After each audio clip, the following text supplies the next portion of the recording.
Hey guys, I'm Tiffany, I'm and Stephanie, we are Sisters of the South, back with another true crime video today. But before we get started, we just want to be upfront and honest with all of our viewers and let you know that we have been at this for 12 hours and found out that all of the videos that we recorded had no sound. So we're going to try to give our all today. We've got this video and another one to do. So if you can just be a little patient with us because we're exhausted. It is 1:21 in the morning and we're going to get through it. So hang in there with us, guys, and we're going to get this story done. We're going to do it because we love you. We love YouTube. I've been up almost 24 hours. So, yes, please be patient. But we really want to share these stories with you. It's very important. It's February. It's the month of love. It's our birthday month. Yay! Woohoo! I'm really feeling old today.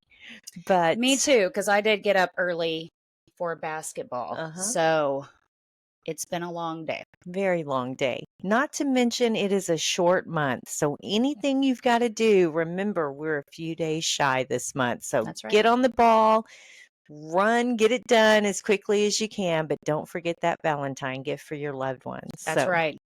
But before we do get started, we do want to remind everyone to please hit that like button and subscribe for more true crime content every week, which is absolutely free. And if you can hit that little notification bell, that will let you know that it's time to hang out with your favorite sisters. Absolutely. And share our videos if you deem necessary to share. Also, we do need to give a little shout out to our friends over at SoFly. SoFly. So small. Not so small. Not no more. Hey, if y'all are hanging out with us tonight, you get what you get. Yeah, I apologize ahead of time. Sorry, Greg. Anyway, they are a family-owned business here in the Houston area, and they specialize in embroidery and also in laser work. So what they do is they take an accessory such as a purse, cap, hoodie, apron, and they will specialize that to your needs, maybe your logo, your initials, your name, and different arrays of colors that they offer. Also, with the lasering, they do keychains, patches, and also I saw them do some carving boards, which are absolutely magnificent. Now, they do our merchandise, and they're in the process here soon of working on some stuff for when we go to CrimeCon in September. So we're super excited about that. But with that being said, we're going to show you a video so you can see what they do. So here we go.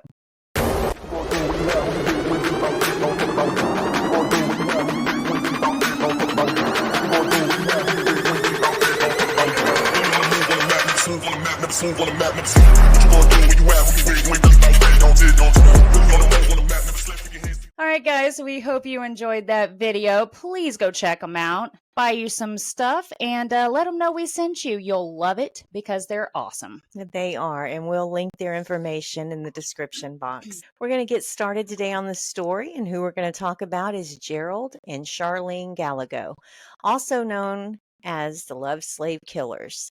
They were a couple who kidnapped, assaulted, and tortured several young teens and adults in California, Oregon, and Nevada between 1978 and 1980. Their crimes were put to an end when the couple was finally arrested in November of 1980. Gerald Arnold Gallego was born on July 17, 1946 in Sacramento, California. From a young age, Gerald had a criminal record which included assault, armed robbery, and domestic violence. Now, I've got to be honest. If you have a rap sheet with all of that by the time you're 17, that's a problem. That's a big problem. Something was going on at home. Yeah, I am definitely positive about that. So, to avoid prosecution for his crimes, Gerald used other names, including Stephen Fell or Stephen Stiles. Before Gerald and Charlene got together, Gerald had been married 5 freaking times, guys, with most of those marriages only lasting about a month because Gerald was horribly abusive. Wow. I Okay. mean, it, if they only lasted a month, I mean, what he probably did was love bomb these ladies or these young girls. I'm sure they were young ladies. Of course. And then once he got that marriage certificate, he was pounding on them. That's what it sounds like to He me. let out the crazy. So, yeah, this guy, he sounds like a winner already. So, Charlene Adele Williams was born on October 10th, 1956, in Stockton, California. She had a different upbringing from Gerald and was said to be a very bright and intelligent young woman. However, she began to go down the wrong path when she started using drugs and drinking alcohol in high school. Gerald and Charlene met in September of 1977 at a poker club in Sacramento, California. By the time Charlene met Gerald, she had been married and divorced twice. Okay. So both of them Have problems with have relationships. relationship issues. Absolutely. And they're very young to already have a track record like that. But I'm sure because of their toxic traits, they were drawn to one another, Oh, of and that course. can be dangerous. Yeah. So by December of 1977, the couple was engaged. As the relationship grew, Gerald shared with Charlene his fantasy of wanting to kidnap and have sex with young girls. What? hmm Yeah, I mean, I'm sure she thought, oh, he's sharing his most deepest thoughts and fantasies with me. He loves me He so loves much. me. He's in love. It's special, right? I mean, at first, Charlene thought this was just a dark fantasy, but it soon came to a reality. On September the 11th, 1978, the couple committed their first kidnapping. Doesn't sound like they waited long. Once he opened up the can of worms about his darkest fantasy, uh, they were on the path to destruction at this point. You just have to wonder, did she really think it was just a dark fantasy? Or was she like, okay, cool. I'm sure there was some passion involved. Of course. And what I mean by that is I'm sure it started out as he's sharing the information like he's ashamed of it and he's never told anybody before. And then he became passionate with maybe some role play, and then the next thing you know, he's talking her in the heat of passion, talking her into moving forward with this. I mean, she's in love. She's going to do whatever it takes to make her man happy. Well, it sounds like it. I mean, I guess because when you're in love, you do Do whatever crazy it things. takes. So the couple stopped at a mall in Sacramento, and Charlene went to go look for potential victims while Gerald waited in their van. Charlene came across 17-year-old Rhonda Scheffler and 16-year-old Kippy Vaught and convinced them to come with her to smoke some. She then led the two girls to their van where Gerald was waiting in the back, aiming a gun at them. He then forced them to get in the van and tied them up with duct tape. Gerald and Charlene then drove the girls to Baxter, California. Once there, Gerald raped them and beat them and killed both girls with a tire iron and gunshot wounds to the back of their heads. Charlene, who was a few months pregnant at the time of these murders, was later forced to have an abortion by Gerald, who didn't want to have another kid. I mean, first of all, I wouldn't want to have a child with a man like this. But she was aware that he had a dark side before she ever got pregnant, obviously. Right.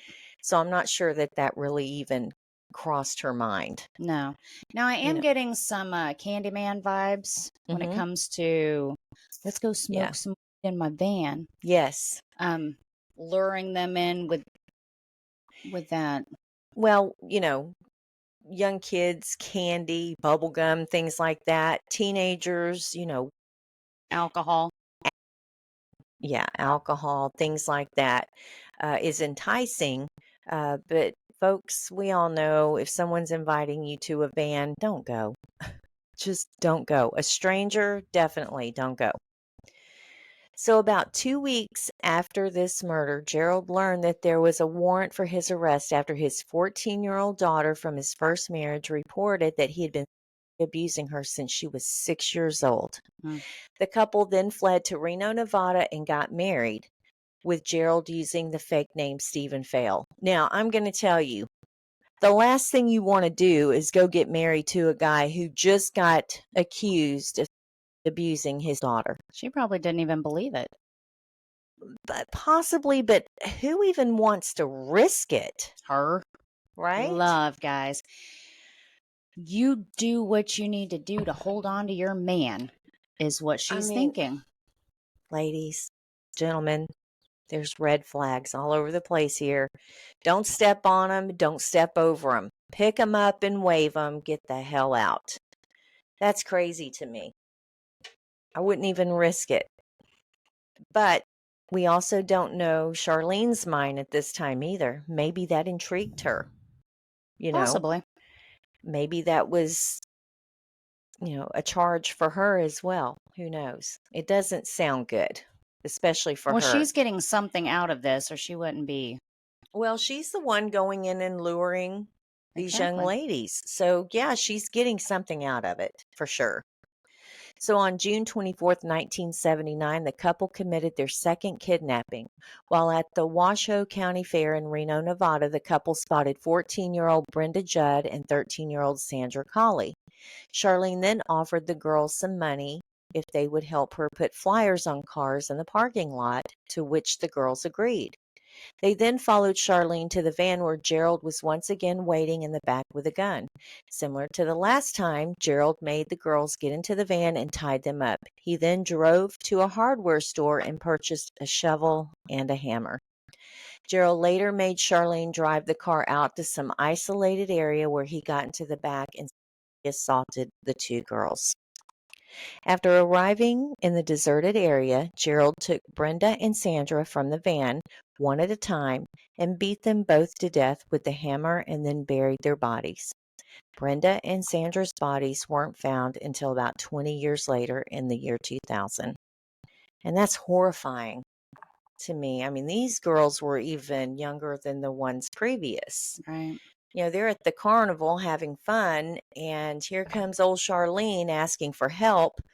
And she's a very attractive, beautiful young woman, like the girl next door look. And these young girls probably didn't think anything of it. They're just trying to help her. So they probably think she's really nice. I'm sure she was charismatic.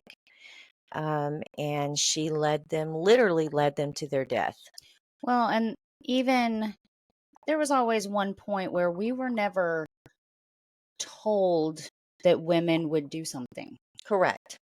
We were always told to watch out for men. Yes. I mean, maybe not even at this point, but, that was something that we always thought men were going to do. Absolutely. Yeah. And then come to find out, these women were luring. Baiting. Yeah. Baiting these girls. And listen, I hold women to a higher standard when it comes to things like this. Absolutely. I mean, as women, we have the motherly instinct. We want to help people. And, Charlene just didn't have it. No. And it just pisses me off that a woman would ever do anything like that. She didn't need children. No, she absolutely did not need children. And neither did, Gerald. This guy had no business fathering children. I know he had a 14-year-old daughter at this point, but does it say how many children he had in these 5 marriages? Yeah, I'm pretty sure that was his only child, but who knows? I'm sure that he procreated with some of these ladies, but he probably forced them to have abortions as well. Right. But he did have one daughter. Okay. So by September of 1979, Gerald and Charlene moved back to Sacramento, California, and I'm sure their freaking families were just ecstatic that they were coming back home. They had a welcome party. Welcome home party. I'm sure they threw them a big old welcome back party. About 10 months after the last murders, Gerald told Charlene that he wanted another victim. On April 24th, 1980, Gerald and Charlene went to a mall in Sacramento where they found Stacy Ann Redican and Karen Chipman Twiggs, who were both 17 years old. Like the first time, Charlene asked the girls if they wanted to smoke and they agreed. When Charlene brought the girls to the van, they were then forced inside and assaulted by Gerald. Charlene drove the van near Lovelock, Nevada, while this happened. Once they arrived, Gerald beat Stacy and Karen to death with a hammer and shovel. Their bodies were later found 3 months after the murders. Shortly after this murder, Charlene found out she was pregnant again because, she can't get enough of Gerald.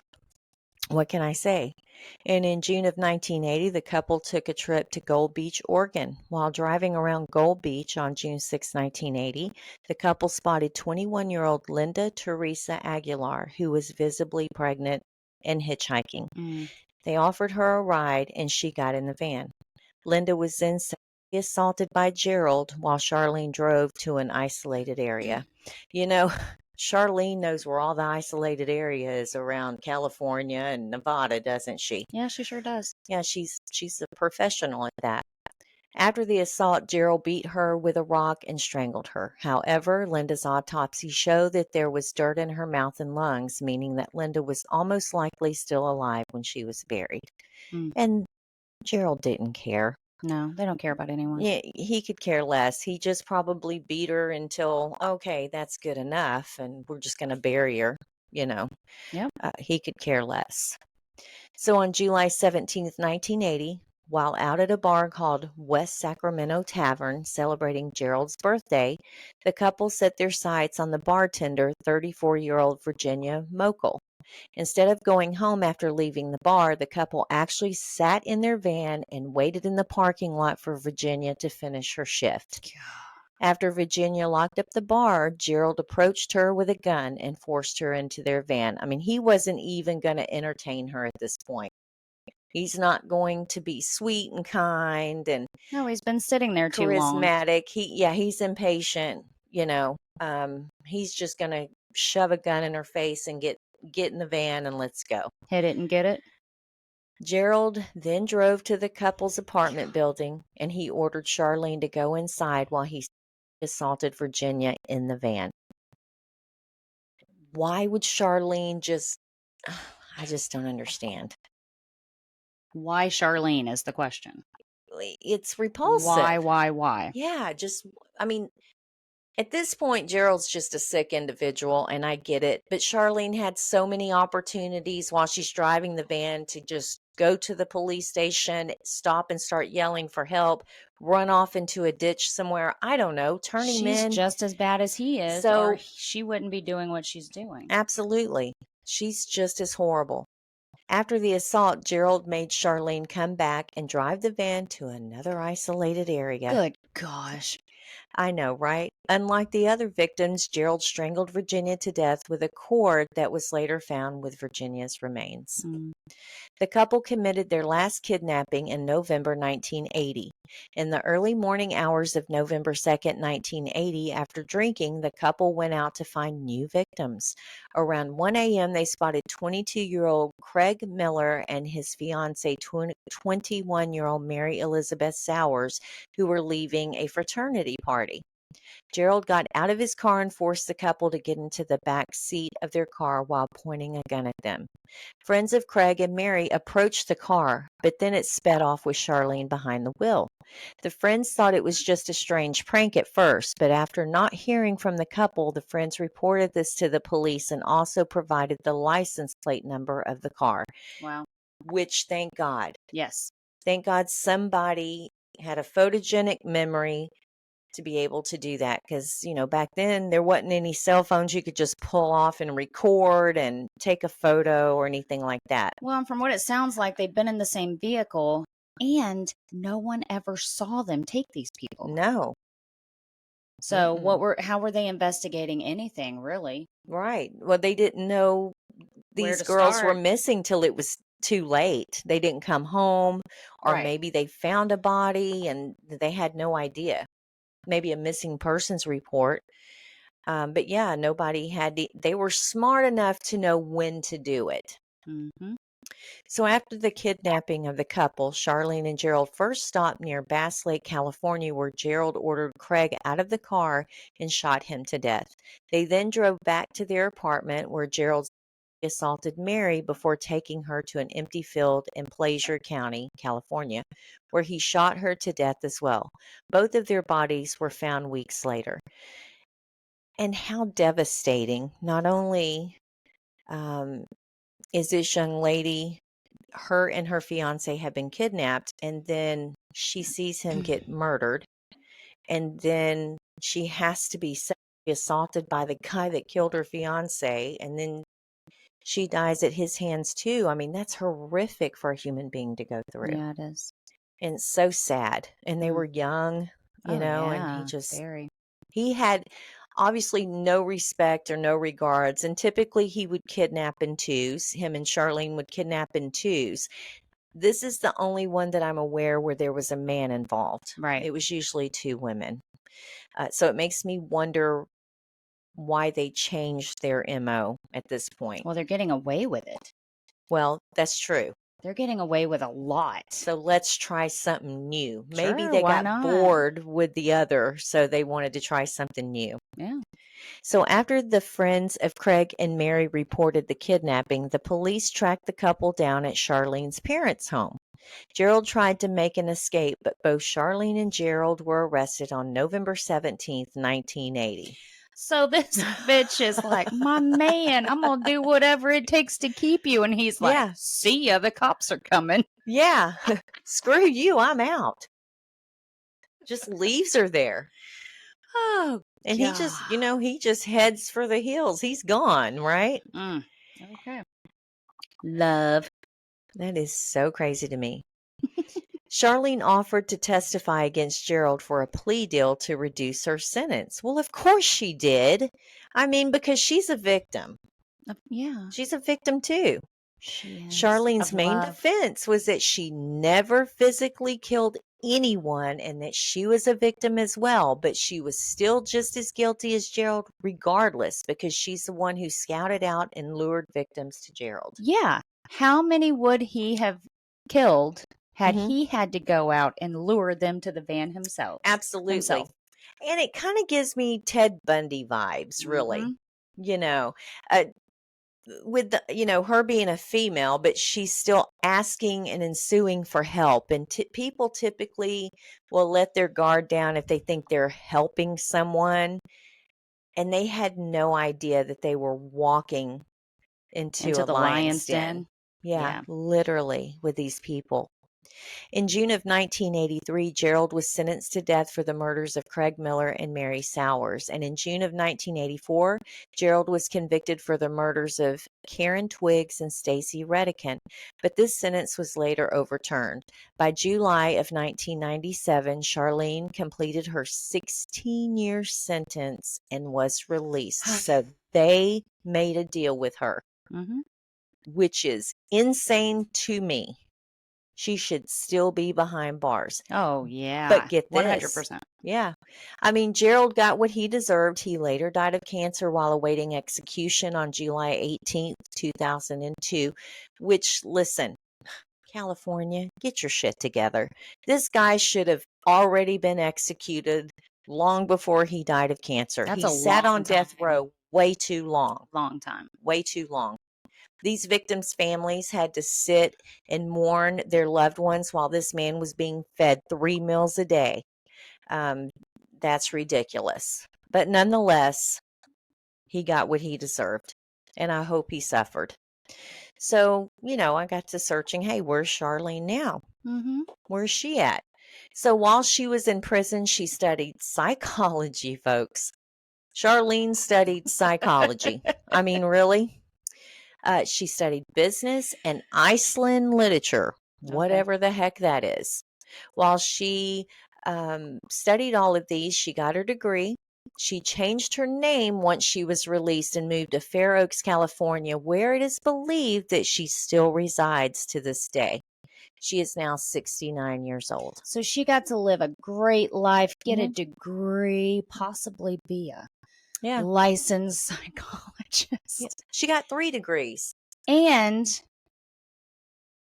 she took the lives of beautiful young people that could have had those things. And could have changed the lives of other people. They never got to get married, have children. They never got to get a degree. No. They, you know, Live their life. no, get married, have children. They'd have grandchildren now. No, she took all of that from them. Now, I don't know what the law is in California. You know, if you have a felony, can you go in and be a psychologist and be a therapist to people? I would hope not. So, what would be the point in her getting the degree to begin with? Why was that even offered to her? But nonetheless, she got it. She also Maybe she has a, learned some things about herself. well, let's hope. Let's hope she did. She does have a business degree. Maybe she went into some sort of business, but She you know, still shouldn't have any of those mm-mm. things. She literally said, I'm in love. I'm going to do what he wants me to do. Lured young people in and had just gave them to him to Yes. murder. So that's on her too. And she drove them out to their deaths. Yeah, she should have never Yeah. had that chance to Mm-mm. She live drove her them out life. to their graves. Yeah, to me, and again, I hold women to a higher standard in these circumstances. She should still be in prison. No doubt about it. She should have lived her life out in prison. I'm just going to say this, Charlene. Don't come to Texas because we don't want you here. If we find out you're here, I don't know what to tell you. Just, you better run. Just stay out. Stay in California. So, yeah. So, guys, don't get in paneled vans. No. If a stranger comes up in the mall and asks you to let's go out and, party and have some fun, don't do it. Just stick with your friends and be aware of your surroundings at all times. So, And don't always trust pretty people. oh, definitely. That should be a lesson, guys. Not all killers are ugly. Oh, most definitely. We all think that, killers look a certain way or, It's been proven yeah, pretty people commit crimes too. they do. And often they get lesser sentences because of the way they look as well, unfortunately. I would be in And so much trouble. both Gerald and Charlene, they both were good looking people. They really were. Now he got what he deserved. But Yes, Charlene, not the way it should have been. Charlene was way prettier than him. I'm not going to lie. But still, no excuse. She should have got life in prison. She was She just should have a- got the chair. She was just a girl in love. Well, screw that.